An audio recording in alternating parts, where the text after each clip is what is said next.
Hello and welcome to this week's episode of the weekly Shakeout of Paula's Run Club during the road to London with me, Paula Radcliffe. And me, Christopher Thompson. And we've got lots of questions to catch up on, Thommo. A lot are coming in. Thank you so much. Just a quick reminder at the top of that number, +44 7564 747 914 for any questions that you have to send into the Shakeout. Also, Paula's Run Club at momentumbroadcast.co.uk, and of course on socials at Paula's Run Club. Any of those will get to us. And let's get first. Are we going to start with a bit on the World Cross and Valencia, or? Oh, yes. Yeah, good reminder. Quick catch up on what happened there because we didn't have time to get it into the main pod this week. So a quick reflection on that. World Cross Country. Did you watch it, Thommo? I did. Do you know what? And we can both testify that I thought England did a great job commentating. It's a tough thing to do that on your own for that long. And I did watch the whole with thing. Those shots as well. Yeah. I mean, in the beginning, those overhead shots, extremely difficult to identify athletes. And I think, absolutely underlining Hannah did a brilliant job on that. And all of the runners out there did a great job as well. The course organisers too, I think they'd put things into it. I was a little bit worried. I saw a thing on social of a snake I think it was on Jimmy Gressier's social, an actual live snake crossing the path. I was a bit worried what might be in that chemical water. Do you think that was why it was quite so chemical? Oh, I think they guarded it overnight to make sure there were no alligators actually getting in there. It's Florida. Right? I don't know.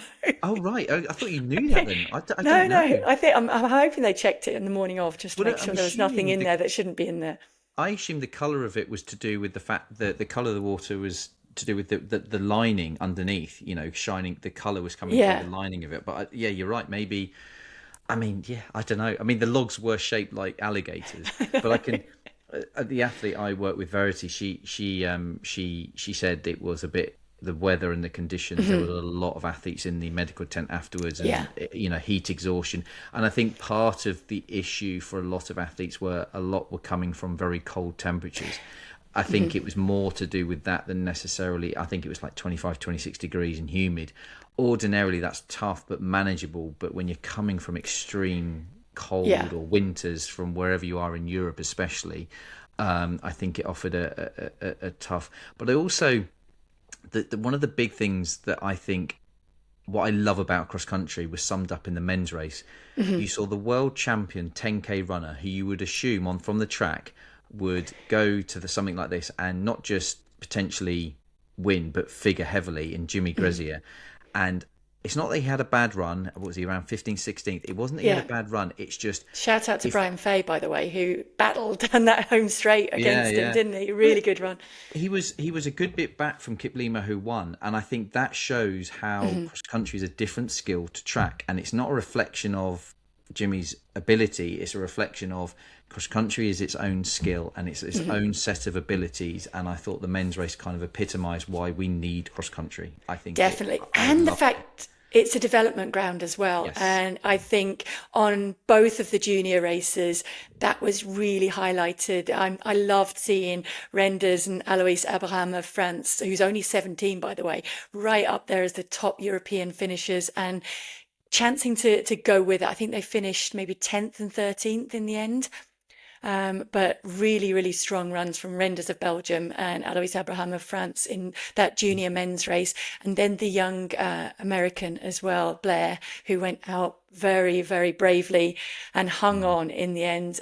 Shout out to Megan Keith as well. She is okay, but she did risk all by trying to go out very hard and stay with it. And it was interesting to watch across the races how people, some paced themselves and came through.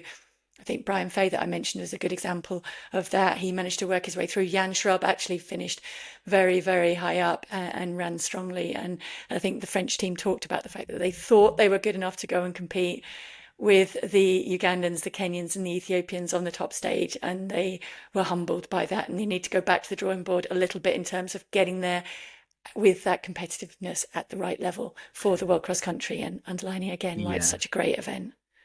Just to add to the shout out, especially in the junior men, the British athlete Michael Clark, also 17, finished 20th, just behind all the name Renders and all that you just mentioned, 5th European, after losing his shoe at the European Championships, which I texted you during commentary, obviously. I know, you did. Thank you for that. Finished about, I think it was 18th Europeans, and he came away quite frustrated because of just losing the shoe in the first 200 meters of the race, and I think he was very happy to kind of turn that around and sort himself. But all it's difficult. You never want to isolate too many athletes because everyone did absolutely. No, and we can't give shout outs to everybody. But moving on, of course, to the Valencia 10K as well. Yes. Big shout out to Andreas Almgren and to Eilish McColgan for regaining her European medal. I was going to say for regaining her European record over 10K. And I'm going to give a personal shout out to Andrew Butchart as well, because it was really good to see him bounce back after everything that he's been through with a Scottish record there. So many good performances. Not sure we can go into just them all two at the moment. To add to that, Alex Bell, what a run.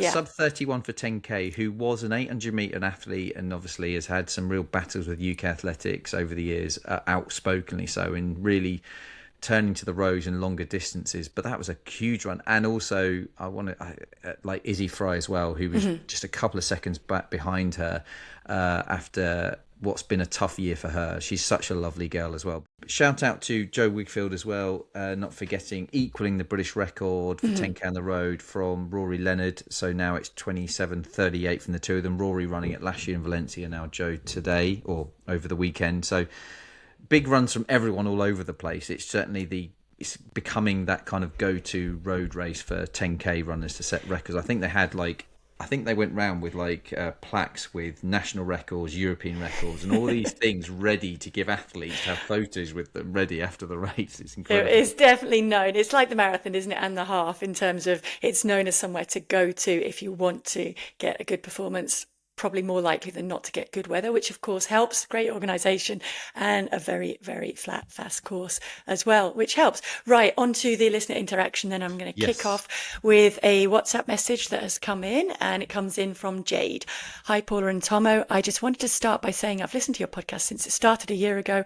I love it and I found it so informative. Thank you. It took me from couch to 5K all the way to regular 10Ks.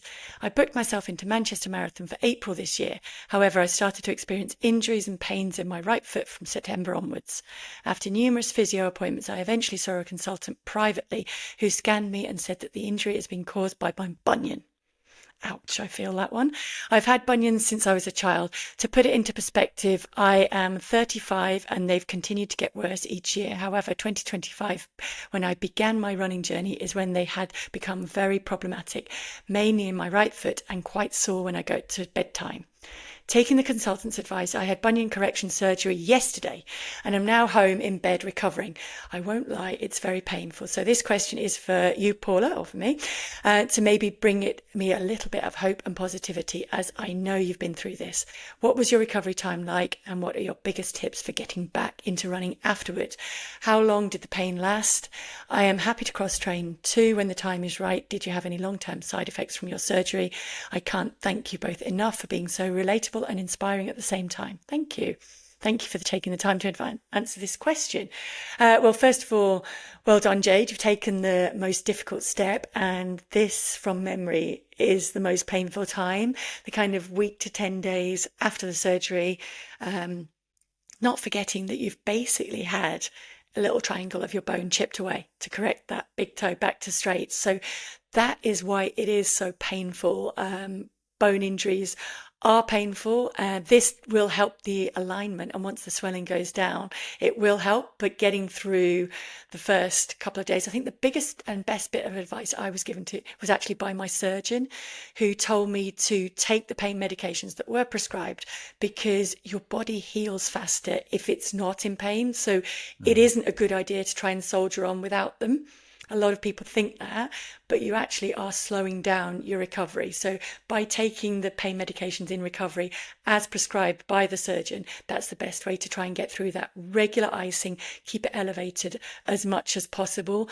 And I actually found that when it was manageable to kind of put my foot down, to be able to stationary bike with the boot on did help a little bit, just because it helped to get blood flow going around a little bit more and to ease you through that. And also psychologically, just to help when you're used to doing exercise, you can get out there and do a little bit, you feel a little bit better, so then you sleep better. And on that, sleep is actually a difficult time in that first week, just to find a comfortable way to sleep. So making a little tent out of pillows and lightweight sheets over your foot, so your foot's not getting cold, but you've not got things weighing down on it through the night, will help you to sleep and trying to support your back through that. Because of course, with the elevated foot, you do put pressure on your lower back a little bit, so it might help to do that. In the long run, I didn't have any negative side effects at all. It is about, as you go through that recovery process, working still with either your surgeon or with a foot physiotherapist in some way, just to help build back that foot strength and the muscles, and little bits of TheraBand cut up for the big toe, Thommo. That was one that used to help a lot, and I still need to try and remember to do that one more now. And yes, icing in your foot after exercise. When you get back into running, perhaps bearing in mind that anything that you had pre-surgery in terms of orthotics and gait correction might need to be adapted or looked at again, just to make sure that it's still working optimally for you in the aftermath, or in the new you, let's say. Yeah, I don't think, I think you've covered everything there, to be honest with you. I think it's a nice reminder around not to be tough when pain. Like, you know, the body needs to be at rest, and bring the information down to allow healing to occur. But good luck and hope it goes well. But yeah, like you say, sometimes these things can feel like the top of bottom of Everest, should I say, but actually you've taken a big step forward with these things, so good luck. Good luck, Jade. And a little quick shout out on that, because Jade is from Halton and Frodsham Harriers, which is where I started out my athletics journey, Thommo, when I was 9. So a big shout out to everybody at now Halton and Frodsham Harriers. It was Frodsham Harriers on its own when I was there. They're celebrating their 50th anniversary this year, so congratulations, and a big hello to everybody there. Very good. Very, very good. Right, this one comes in from Adam Yates. Hi, my question relates to kilometres and miles. The general discussions on your show and other podcasts discuss 13.1 and 26.2 marathons, both half and full. But when the experts talk about pace, they often talk in kilometres rather than miles. Is there a reason for this, and is it better approach training in this way for any specific or motivational reasons? Thanks, Adam, from Liverpool, training for my first London Marathon. Oh, fantastic. I think that's very much a geography thing. Where you are will determine what you kind of are used to, and what your kind of how you function. I mean, I don't know what you trained in, Paula. What did you do? Did you? So you're absolutely right with the geography thing. I trained in minute miles pace, and that's how I would kind of gauge my runs. On the track, I would actually do it in 400-meter splits, and it's a really good question. It came up this week because my son Raf was at the track, and he was doing actually 300s, and we were talking about with the coach about what pace he was going to do, and I kind of said, oh well, like 64s, and he looked at me and he said, no, but 240s. I said, what's 240s? But it's actually kilometre, so they think about it in kilometre pace even on the track. And then when I went to spend time in France, where I would talk about my run pace as, say, being easy run pace at that time, not now, would be 6-minute miling, that they would talk about at 16k an hour. So they would talk about it in kilometres per hour pace. So it's just what you've grown up with. And I do think it's not worth getting too caught up in it. It's what works for you and what works for your training group. And the key thing being what you're going to compare with, so what you note down in your training diary, in your training logs, on your watch, and also what your watch is set to record. A lot of people don't realize that they can change it. So if it comes up in kilometers, you can change it to miles if that's easier for you. See, if there was a technical answer to this, because I grew up with miles, and when I went to America and I lived there, it was miles, but within Europe, it's very kind of kilometer based, and I found, working off miles, two things I found was, one, I like the round numbers of it, because I usually worked around 5 minutes, which is 307s for kilometers, and when you start adding 2k, it's like, 614, and for me it starts getting very numbery, so I like the roundness. And the other thing I preferred working in miles was twofold, of that I like the longer gaps between feedback of splits. Because I think a lot of people that work in Ks, they like the regular updates that on pace. But for me, I felt things were more accurate, because you can, if you're doing a repetition that's a mile long, that it's very hard to have a piece of ground that's very consistent and even. So you kind of, for me to get an average across a mile felt a better feedback than a K, because you can have uneven Ks more regularly than am I explaining myself well here? No, you are. Because it's you kind of, it's like on a road race, you can have an extra few turns or a few ups and downs, but you want the overall kind of average to get your pace. And so for a mile, for me, the bigger the gaps between feedback, the more accurate average data you're going to get. If you do every 400 meters, you're going to get very uneven data because it's depending on the course. So I liked the miles because it was more accurate average data, and less. And I also felt like, working off miles, if I was doing a 12-mile tempo, it's 12 touch points, but you have that over a kilometre, that's 20 touch points with a kilometre, which for me was too much feedback. And you can have too much feedback, I think. Sometimes we lose the art of just run. And so they're the kind of technical answer to that. So I work culturally and geography wise, I kind of grew up with miles, but then I liked it for those reasons on a kind of a technical term. But yeah, and I would second that. If you're getting ready for the marathon, it is worth checking out what is going to be available on the course, because if you're going to somewhere like Berlin, you're not going to get mile markers on the course. You will only get kilometre markers. So if you are able to measure that off, I would also advise, what would you say, Thommo, not looking at every K? Certainly in the beginning. Yeah, I would. So to give a real life example, when I paced Dominica in Berlin Marathon, we had a lead car that was giving us K splits, and the maths on it was just doing my head in. So I wrote down what I needed for 5K, 10K, and so I put it. That's the only way I could work it. So I was looking for the bigger round numbers to look for, and they were giving me kind of updates of also kind of cumulative time, which was quite useful. But yeah, I would put it into more chunkier things for feedback, because at the beginning it can be really all over the place, and as you get further into the race, you can be the deviation will be a lot less. But I mean, you can break it into 5Ks, can't you? Which also works. Well, it's just if you can last that long, yes, you will get a much more accurate picture of how you're doing on a 5K split than every K, because that's so. Again, to like the number of times that I found pre watches that gave these sort of GPS feedbacks, you would run and at the end of the rep see what you ran. Now, if someone gets a split on a tempo, they will surge based on what that split is. But you don't necessarily need to surge to catch up the time, because actually you're on pace based on where you are on that particular course or loop. And that's where, if you get a feedback which is affecting your surging or affecting the way you manipulate, that's not a good thing. Hence why look at feedback that's not going to make you react too aggressively in the moment. Have I made? I hope. Yeah, no, I think you have. I think we've gone off on tangents on that one, Adam. But hopefully we have answered the question. The final one on the WhatsApp comes in from Kate. And Kate says, "Hi, Paula and Chris. Hope you're doing well and looking forward to Christmas." This one was from before Christmas. "I love the podcast, and although I don't tend to run with headphones, I do find that listening during gym sessions makes them far more bearable. We're here to serve. My question is about supplements. I am a 42-year-old female amateur runner who is pretty average in pace and ability." I don't think you should say that. "But I do enjoy training for different races and following plans to improve my times and fitness. I am finding that I'm taking an ever-increasing array of pills and powders, and I'm not really sure which ones are helpful and which ones I am taking more due to marketing. Currently, I take biotin, vitamin D. Well, we know that one's an important one. We've got something coming up with Georgie next week, which is very worth listening to. Collagen, recommended by the physio.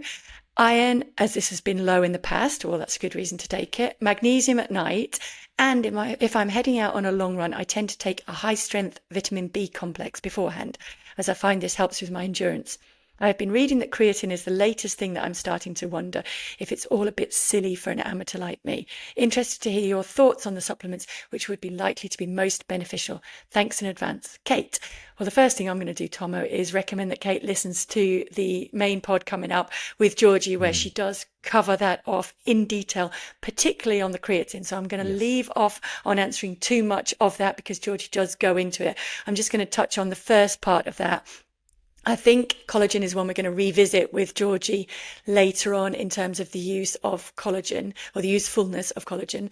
It is something that I think, particularly in your age bracket, Kate, and up until where I am, it's becoming more of a buzz thing to kind of boost and to help guide you through that perimenopause stage. I think taking iron, if you've been low in the past, is an extremely good thing to do, and magnesium for sleeping at night. So they are the main ones. Everything actually looks okay to me. The only one that I wouldn't take myself or think about taking if I was really kind of boosting my output is the biotin one. Do you take that one, Thommo? No, I don't. I literally take nothing other than at the moment collagen, and I've only just started back up because I felt collagen back end of my career.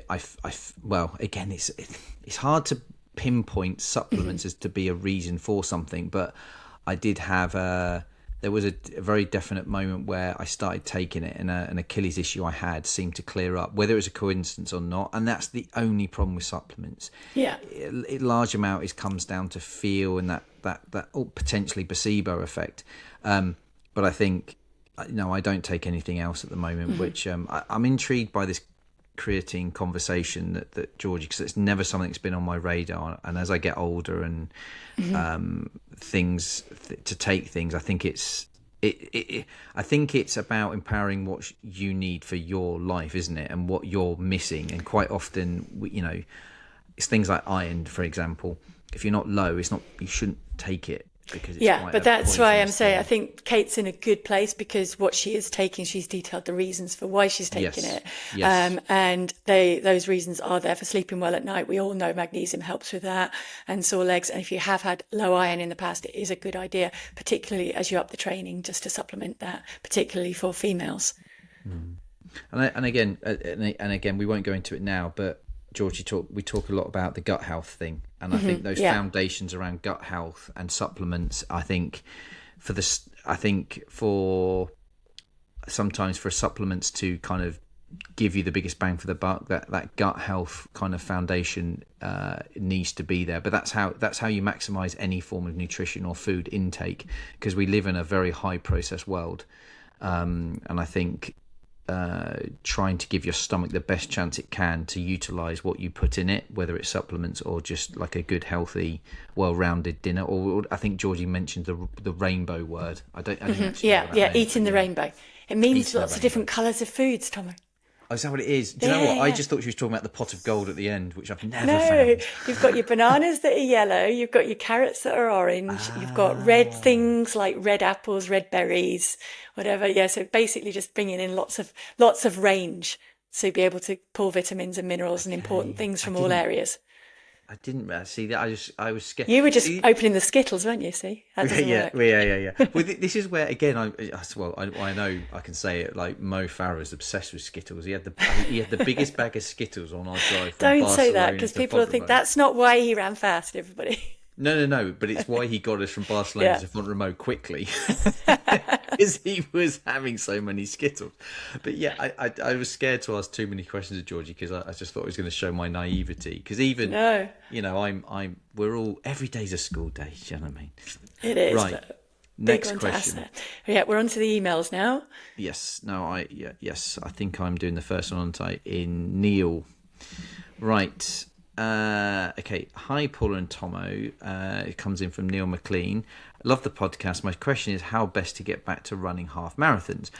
I'm after expert advice, not random internet advice, so I've come to experts. Hope you can help. Thank you. I appreciate that you see us as experts. Pressure. No pressure at all. I'm a little bit of background. I ran a lot of half marathons and longer distances runs in my 20s. In my 30s, I was nothing but survival, having 3 young children. Having 2, I know exactly what you mean.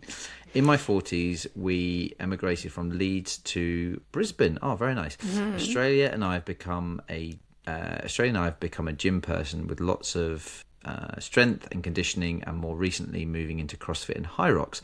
I also ran 110k per week to keep my muscle memory in the legs in case I ever wanted to go further, but also great aerobic exercise and particularly good for the mental state. Nothing better than switching off and just running. Absolutely.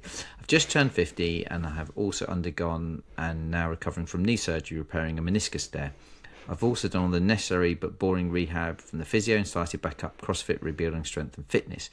When you can't do something, you always set out outrageous goals. And so the day after surgery, I told myself that I want to go run Brisbane half marathon. It's been 6 months since the surgery, and I've recently done a couple of 5k road races, which were just horrible. Fitness not where it was, obviously. My question is about a plan to get back to running half marathons. I'm not expecting to do what I did in my 20s, but I'm competitive with myself and want to be able to run at decent times. Do I look to build back endurance to do the half marathon and then increase speed from there, or do I do incremental, for example, building to a fast 5k, then step up to building to an 8k, then when I'm happy with how that feels, increment again until I reach my half. I have 6 months till race day. A couple of things in the back of my mind for distance running at the moment. One, knee, will it hold up? Two, it's summer in Brisbane, which means 30 plus degrees, yeah. And very high humidity, not pleasant running. Any advice will be much appreciated. Thanks in advance, Neil. Wow, that's a great question, and I think one that will probably resonate with more people listening as well. I mean, I think he's in a good place, and with 6 months to go, you can afford to build up gradually and sensibly through the summer months, which will definitely help. So timing of your runs, staying hydrated, I think concentrating on just building back that endurance within the running is a good place to start. Do you not think, Thommo? Because he's got all the other things in there with his CrossFit, with his gym work, with all the rehab work that you've done. You're absolutely, Neil, doing it the right way in terms of building up that strength. And yes, the first few runs will feel horrible, but you'll get quickly moving gains in those, and you will start to really feel that kicking in as you just build up the consistency through there. Would you suggest more looking at increasing the distance of the runs rather than the speed first? Which way would you see that one going, Paula? Well, I think starting with a 5k and gradually building up that distance to around about 10k, and then maybe starting to kind of build up the pace a little bit. So kind of doing it in blocks. So you build it gradually up a little bit per week, say a kilometre a week or every 10 days. And then when you get to 10k, just plateau off there a little bit and concentrate on getting more comfortable and smoother, perhaps a little bit quicker with that before you start building up further towards, I mean, what we say for a half marathon, you don't need to run more than 18 kilometres, do you really? No, and I think it's because of all the strength background he has, I don't think a lot of the reason you would do faster running is that's a way of building conditioning, which isn't going to be as relevant for him. But it sounds like he's done his rehab and done that, so actually it's going to be more about the tolerance of running at distance, running a distance. So it's almost time on feet, and I think that's going to be the biggest thing to be mindful of, because again, it depends. Like when you're doing shorter reps, to build up to longer distances, obviously you're thinking about your physiological, but you're also thinking about your leg adaptation. And I don't think he will need that as much. So I think trying to get the volume up, but not worrying about the speed, is going to be the big thing for you, in my opinion. Definitely. And you've got plenty of time, and absolutely keep doing what you're doing in the gym around that as well, because it is helping keep your core strong, your body strong, your muscles strong, and help you optimize your recovery between those runs. Right, moving on to the next one. That's a good way to segue into this one as well. So I'm actually going to tie two together. The first one comes in from Mark, and Mark says, Dear Paul and Chris, hope you both had great Christmases. Hope everybody else did as well. I have now been running to varying degrees since I was a kid, mostly on the roads, but in the past few years I've ventured onto the track, competing now as a Vet 50 in middle distance races. At some stage in the last year I started to get pain in my left knee after fast sessions, although not during them. This would result in hobbling up and down stairs for a day or two, but then it would clear up. And so I managed to get through the summer with some good performances under my belt. I eventually discovered that I do have a big strength imbalance in my legs, with the left one being noticeably weaker. Over the last couple of months, I've done a lot of work to remedy the situation, and my left leg strength is improving. I could continue like this, but then a couple of shakeouts ago, Thommo talked about returning to runnery after 7 months of just gym work, and how the strength from the gym allowed him to return to competitiveness much more quickly. So this has inspired me to spend January working on strength training and dialing down the mileage. Fortunately, normal running doesn't seem to bother my knee. For example, in Rutland, it was very unhappy after all the sprinting on Saturday, but didn't trouble me on the long run. So I can maintain some base running fitness. In previous years, I've been able to combine running with strength and conditioning, which has allowed me to withstand the impacts of speed training. But for whatever reason, I didn't achieve much momentum in the gym this past year or so. This gives me the chance to put that right and then still have 3 months build up to the Bannister Miles in May. Finally, to my question, would you be able to talk more about the gym work that you did? I imagine it would be different as a main focus rather than a supplement to running, but still with running as the final goal. What did a typical week look like, and were there particular exercises you think most benefited your running? Right, that one's from Mark, and I think we can tie in the answer a little bit with this one that's recently come in from Robert. Hi Paula and Chris, I've just started training for the Canberra Marathon on April the 12th. It'll be my third marathon and I'm aiming to run 3:45. I've been running for about a year. I ran Canberra last year in 3:58, then Melbourne in a very comfortable 4:02. Someone mentioned to me that I look like I run with my quads more than my glutes, and that shifting more of the work to my glutes will improve my running efficiency. Is this something I should actively focus on during runs, or will it help naturally if I just strengthen my glutes outside of running? What do you think, Thommo? I was thinking about it on the run this morning. I was trying to think, do I activate glutes or quads? And I think they kind of work in balance. And it depends. So if you're running uphill, you're going to use your glutes a lot more. If you're running faster, you are going to use your glutes. If you're running downhill, you are going to absorb more through your quads. So I think you need to have them both strong, don't you? And I do think that this strength and conditioning around making sure that all of the main muscle groups, so a big one to concentrate on is not forget is hamstrings as well. So we've got glutes, we've got quads, we've got hamstrings, we've obviously got calves and feet muscles. So trying to build all of that in, would that be that's certainly what my strength routine. So to go back to Mark's question about what my strength routine looked like, I would try and have some exercises that worked all of the main muscle groups. Yeah, it's good actually that we've got, so that everyone is aware that those, especially the two that wrote in, we're going to have an S&C expert come on next. Well, it will come out in it will be 10 days, so the one after Georgie next week, and we can ask these specific questions to him, I think. But I think that for me, the biggest marker around what you're talking about is when you finish a run, or certainly towards the end of a longer run, the type of muscle that's fatiguing out will give you a good idea what is activating and what isn't. So for instance, last week I have not been in the gym recently for one reason or another, and my hip flexors and hamstrings are really, really sore, and it's because I just wasn't using my glutes. I was leaning too far forward, and it was slippy on the surface, and it kind of, where the DOM sat the next day told me that I was not functioning. I didn't feel like I was particularly tall and activating the glutes. So I think sometimes where DOMs are and where you feel like you fatigue out gives you an idea. But yeah, in the gym, you kind of want to lay, I guess, the kind of the steady running, the foundations. You want those big kind of exercises like your squats, but that's not, you're not squatting to then run. You're kind of getting everything to, it's very, you can't squat without using your glute, so you're getting these things activated and your core. So you're getting things holistically all woken up, and then you're applying that strength to what you need it to. And so a lot of the time I would use the big exercises to kind of wake things up or get things activated, and then I would do the kind of, you can start doing single leg or TheraBand work, because you've kind of got that neural pathway or messaging set to then start utilizing it. And then the final step is to actually apply it when you're running outside. And the last thing you want to do is to be thinking fire glute when you're running. That's not running.